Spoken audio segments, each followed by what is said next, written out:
இங்க ஒரு குட்டி பொண்ணு அவளுக்கு ப்ளீடிங் ஆகுதுன்னு ரெஸ்ட் ரூம்லயே உட்காந்து பயந்துட்டு இருக்கா. அவளோட ஃப்ரெண்டோ நீ ஏதாவது டொமேட்டோ சாஸ் தான் ஊத்திருப்ப, எதுக்கு பயப்படுறேன்னு சொல்றா. இல்ல எனக்கு உண்மையாவே பிளட் தான் வருதுன்னு அவ காட்டுறா. உனக்கு எத்தனை வாட்டி சொல்லியிருக்கிறேன் போய் பேசக்கூடாதுன்ட்டு, அதனாலதான் கடவுள் உன்னை தண்டிச்சிருக்காருன்னு சொல்றா. இவங்க பேசிட்டு இருக்கிற கேட்டுட்டு இருக்க இன்னொரு ஃப்ரெண்டோ அப்படி பார்த்தா உனக்கும் தானே நிறைய ப்ளீடிங் ஆயிருக்கணும், நீயும் தானே நிறைய போய் சொல்ற அப்படின்னு கேட்கா. நீ ஊஞ்சல் வேகமா ஆனனால இந்த மாதிரி ஆயிருக்குமோ, இல்ல நைட் மீன் சாப்பிட்டியா, மீன் முள்ள ஏதாவது குத்துனால இந்த மாதிரி ஆயிருக்குமோன்னு சொல்லி பேசிட்டு இருக்கா.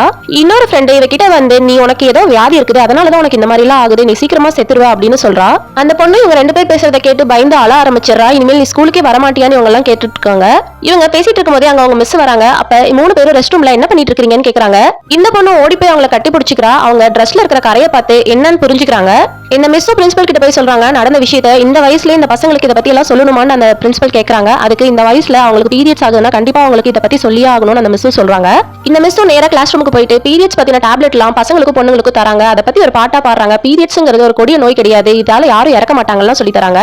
அது மாசம் மாசம் ரெகுலரா வரும், அதனால பெண்களுக்கு நல்லதுதான்ட்டு பசங்களுக்கும் பொண்ணுங்களுக்கும் புரிய வைக்கிறாங்க. இந்த மிஸ் கூடவே இந்த பசங்களும் பாடி ஜாலியா டான்ஸ் ஆடிட்டு இருக்காங்க. இதை வெளியே இருக்கிற பாக்குற பிரின்சிபல் ஹாப்பியா ஃபீல் பண்றாங்க.